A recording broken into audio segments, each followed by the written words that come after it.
Induction motor पर इस अकादमिक चर्चा में आप सबका स्वागत है। अगर आप इंजीनियरिंग के फाइनल ईयर के स्टूडेंट हैं या एक ऐसे प्रोफेशनल हैं जो अपने करियर की शुरुआत कर रहे हैं, तो ये सेशन आपके कॉन्सेप्ट्स को और भी पक्का करने और इस कमाल की मशीन की एक मजबूत समझ देने के लिए ही बनाया गया है। इस पूरी चर्चा में हम एक एक करके आगे बढ़ेंगे। हम बिल्कुल बुनियादी बातों से शुरू करेंगे कि ये क्या है और कैसे बनती है, और फिर हम समझेंगे कि ये घूमती कैसे है, इसका असल प्रदर्शन कैसा होता है, और आखिर में कुछ खास ऑपरेटिंग सिचुएशन और इस टॉपिक पर महारत हासिल करने के लिए कुछ ज़रूरी टिप्स पर भी बात करेंगे। तो चलिए शुरू करते हैं। ठीक है, तो चलिए बिल्कुल शुरुआत से शुरू करते हैं। इससे पहले कि हम इसकी परफॉर्मेंस को समझें, हमें इसकी असली पहचान को समझना होगा। इस पहले सेक्शन में हम ये जानेंगे कि एक इंडक्शन मोटर को इंडक्शन मोटर क्यों कहते हैं और इसके ज़रूरी हिस्सों को देखेंगे। देखिए, सबसे ज़रूरी कॉन्सेप्ट जो हमें पकड़ना है वो है ये ट्रांसफार्मर वाली बात। अगर ये समझ आ गया तो समझिए कि मोटर के काम करने का पूरा तरीका समझ आ जाएगा। स्टेटर को प्राइमरी मानिए और रोटर को एक शॉर्ट सर्किट किया हुआ सेकेंडरी, जो मजे की बात यह है कि घूम सकता है, और यहीं से इसका नाम इंडक्शन मोटर पड़ा है। रोटर के साथ कोई सीधा इलेक्ट्रिकल कनेक्शन नहीं है। टॉर्क बनाने वाला जो करंट है वो स्टेटर के घूमते हुए मैग्नेटिक फील्ड की वजह से इलेक्ट्रोमैग्नेटिक इंडक्शन के जरिए पैदा होता है, यानी बिना छुए एनर्जी ट्रांसफर हो रही है। चलिए इसको सीधे सीधे देखते हैं। एक तरफ है स्थिर स्टेटर जो हमारा प्राइमरी है, और दूसरी तरफ है घूमने वाला रोटर जो हमारा सेकेंडरी है। एनर्जी एक मैग्नेटिक एयर गैप के पार जाती है, ठीक वैसे ही जैसे एक ट्रांसफार्मर के कोर में होता है। अब रोटर के अंदर ना दो मेन डिजाइन होते हैं। स्क्विरल केज रोटर अपनी सादगी और मजबूती की वजह से इंडस्ट्री में सबसे ज्यादा इस्तेमाल होता है। वहीं दूसरी तरफ स्लिप रिंग वाला टाइप जो थोड़ा कॉम्प्लेक्स है, हमें स्टार्टिंग परफॉर्मेंस पर कहीं ज्यादा कंट्रोल देता है, जो कुछ खास एप्लीकेशंस में बहुत फायदेमंद होता है। अच्छा, तो अब जब हम इसके पुर्जे समझ गए हैं तो चलिए देखते हैं कि ये मिलकर घूमते कैसे हैं। इस सेक्शन में हम घूमने की पूरी प्रक्रिया को समझेंगे, मैग्नेटिक फील्ड, टॉर्क का बनना और स्लिप का वो कॉन्सेप्ट जो बहुत ही जरूरी है।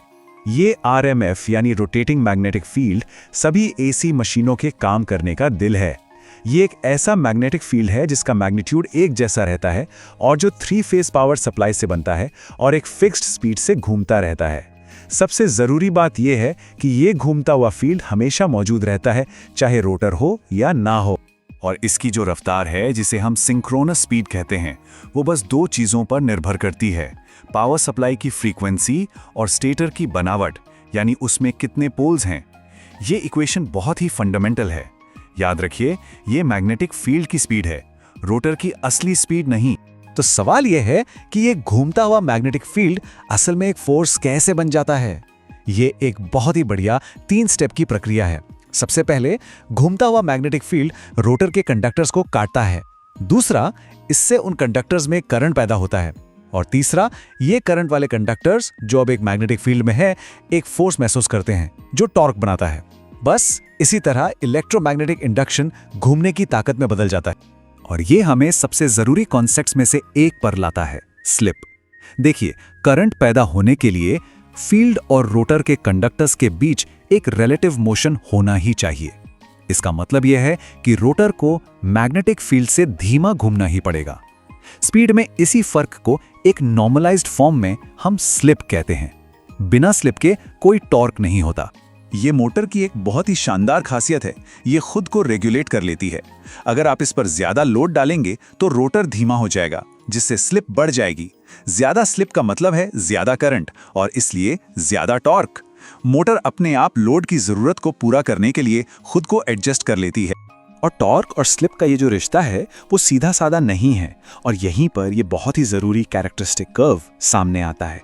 ये ग्राफ एक तरह से मोटर का परफॉर्मेंस DNA है, जो हमें दिखाता है कि ये रुके होने से लेकर फुल स्पीड तक कैसे बर्ताव करती है।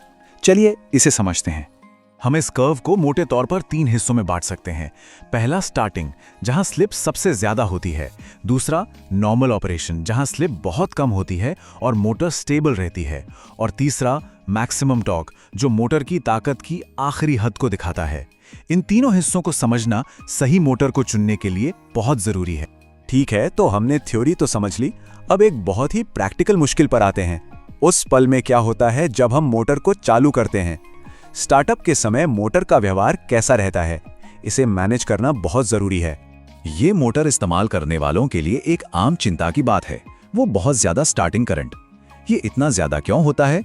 इसका जवाब एक बार फिर हमारी उसी ट्रांसफार्मर वाली बात में छिपा है। तो सबसे जरूरी बात यह है, जब मोटर रुकी होती है तो वो एक शॉर्ट सर्किट ट्रांसफार्मर की तरह काम करती है। कोई रोटेशन नहीं होता, इसलिए कोई काउंटर ईएमएफ नहीं होता। ये एक ऐसा वोल्टेज है जो घूमने से पैदा होता है और करंट को रोकता है। इस काउंटर ईएमएफ के बिना जो करंट को लिमिट करता है, इंपीडेंस बहुत कम हो जाता है, जिससे बहुत ज्यादा करंट का झटका लगता है। तो इस हाई स्टार्टिंग करंट को संभालने के लिए कई अलग अलग तरीके अपनाए जाते हैं। हर तरीके की अपनी कीमत, अपनी जटिलता और अपनी परफॉर्मेंस होती है। सीधे सीधे DOL स्टार्टर से लेकर एडवांस्ड वेरिएबल फ्रीक्वेंसी ड्राइव तक।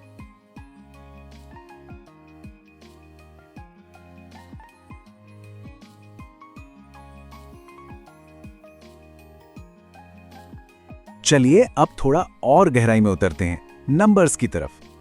हम मोटर के अंदर पावर कैसे फ्लो होती है इसका विश्लेषण करेंगे और मोटर के इक्विवेलेंट सर्किट के बहुत ही काम के कॉन्सेप्ट को समझेंगे। इस एनर्जी के सफर को समझना बहुत जरूरी है। इलेक्ट्रिकल एनर्जी स्टेटर में आती है, एयर गैप को पार करके रोटर तक पहुंचती है और आखिर में शाफ्ट पर मैकेनिकल एनर्जी में बदल जाती है। हर कदम पर होने वाले नुकसान को समझना एफिशिएंसी और मोटर की हीटिंग को समझने के लिए जरूरी है। और यहां पर स्लिप का असली रोल और भी साफ हो जाता है। ये सिर्फ टॉर्क ही नहीं बनाता, बल्कि रोटर में होने वाले मुख्य नुकसान को भी सीधे सीधे बताता है। रोटर कॉपर लॉस सीधे स्लिप के प्रोपोर्शनल होता है, यानी जितनी ज्यादा स्लिप उतनी ज्यादा हीट। ये एक बहुत जरूरी बात है जो ध्यान में रखनी है। रोटर में जो करंट पैदा होता है उसकी फ्रीक्वेंसी ग्रिड की फ्रीक्वेंसी के बराबर नहीं होती। ये ग्रिड फ्रीक्वेंसी और स्लिप का गुणनफल होती है। जब मोटर रुकी होती है तो दोनों बराबर होती हैं, लेकिन जैसे ही मोटर सिंक्रोनस स्पीड के पास पहुंचती है, रोटर की फ्रीक्वेंसी 0 की तरफ गिरने लगती है। अब हम इस पूरे इलेक्ट्रोमैकेनिकल सिस्टम को एक इलेक्ट्रिकल सर्किट डायग्राम से दिखा सकते हैं। ये एक बहुत ही पावरफुल एनालिटिकल टूल है जो हमें मोटर की परफॉर्मेंस का अंदाजा लगाने में मदद करता है। अब सवाल ये है कि इस सर्किट में हम मैकेनिकल लोड को कैसे दिखाएं? हम इसे एक वेरिएबल रेजिस्टेंस से दिखाते हैं। इस रेजिस्टेंस का वो हिस्सा जो स्लिप के साथ बदलता है, असल में वो पावर है जो मैकेनिकल काम में बदल रही है। अगर हम इसे कॉन्सेप्ट के तौर पर देखें तो टॉर्क इक्वेशन हमें एक बहुत सीधी सी बात बताती है। टॉर्क बनाने के लिए पावर को स्टेटर से रोटर तक एयर गैप के पार भेजना ही होगा।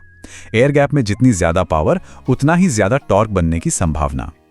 और हाँ, एक स्वीट स्पॉट होता है। मैक्सिमम टॉर्क ठीक उस स्लिप वैल्यू पर मिलता है जहां रोटर का रेजिस्टेंस रोटर के रिएक्टेंस के बराबर हो जाता है। यही वो खास कंडीशन है जो टॉर्क स्लिप कर्व की चोटी को दिखाती है और मोटर की असली टॉर्क कैपेसिटी को बताती है।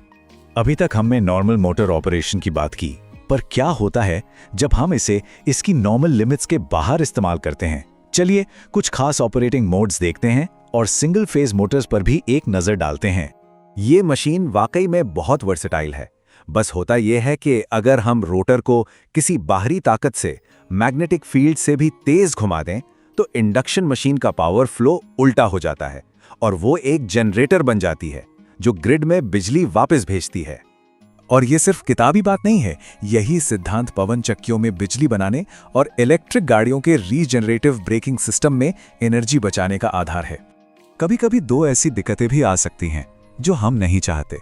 एक है क्रॉलिंग, जो मैग्नेटिक फील्ड में हार्मोनिक्स की वजह से होती है, और दूसरी है कॉगिंग, जो रुके हुए में एक तरह की मैग्नेटिक लॉकिंग है। ये दोनों ही मैग्नेटिक फील्ड और मोटर की बनावट की कमियों से जुड़ी हैं। देखिए, 3 फेज मोटरें तो अपने कुदरती घूमने वाले मैग्नेटिक फील्ड की वजह से अपने आप चालू हो जाती हैं, लेकिन सिंगल फेज मोटरें जो घरों में आम हैं, एक अलग ही चुनौती पेश करती हैं। वो अपने आप स्टार्ट नहीं होती। इसे समझने के लिए डबल रिवॉल्विंग फील्ड थ्योरी है जो इसे बहुत अच्छे से समझाती है। एक सिंगल फेज का पल्सेटिंग फील्ड 2 ऐसे फील्ड्स की तरह काम करता है जो उल्टी दिशाओं में घूम रहे हों। जब मोटर रुकी होती है तो उनके टॉर्क एक दूसरे को कैंसिल कर देते हैं, जिससे नेट स्टार्टिंग टॉर्क 0 हो जाता है। तो इस मुश्किल से निपटने के लिए कुछ बहुत ही स्मार्ट तरीके, जैसे कि सहायक वाइंडिंग या कैपेसिटर का इस्तेमाल किया जाता है, ताकि सिर्फ मोटर को स्टार्ट करने के लिए एक टेम्परेरी घूमने वाला फील्ड बनाया जा सके। एक बार ये घूमने लगती है तो फिर ये अपने आप चलती रहती है। तो चलिए अब आखिर में जो कुछ भी हमने सीखा है उसे एक साथ समेटते हैं। हम उन आम बातों पर ध्यान देंगे जहां अक्सर कंफ्यूजन होता है, और इस जरूरी टॉपिक पर पूरी तरह से पकड़ बनाने के लिए कुछ गाइडेंस भी देंगे। इन आम गलतियों से बचना बहुत जरूरी है। याद रखें, रोटर स्पीड सिंक्रोनस स्पीड नहीं है। स्लिप बहुत जरूरी है और इसका सीधा संबंध लॉसेस से है। इन फिजिकल कॉन्सेप्ट्स को समझना फॉर्मूले रटने से कहीं ज्यादा जरूरी है। इसे पढ़ने का सबसे अच्छा तरीका यह है कि आप हमेशा कॉन्सेप्ट से शुरुआत करें। मैग्नेटिक फील्ड्स को विजुअलाइज करें, एनर्जी के फ्लो को फॉलो करें, टॉर्क स्लिप कर्व का मतलब समझें। हिसाब किताब और इक्वेशन उसके बाद ही आते हैं, जब आपकी कॉन्सेप्चुअल समझ पक्की हो जाए। और आखिर में, इस मशीन की प्रैक्टिकल अहमियत को कभी नहीं भूलना चाहिए। इंडस्ट्री में इसका दबदबा कोई इत्तेफाक नहीं है। ये उन शानदार, मजबूत और किफ़ायती सिद्धांतों का सीधा नतीजा है जिन पर हमने आज बात की है। इस विश्लेषण में मेरे साथ शामिल होने के लिए धन्यवाद।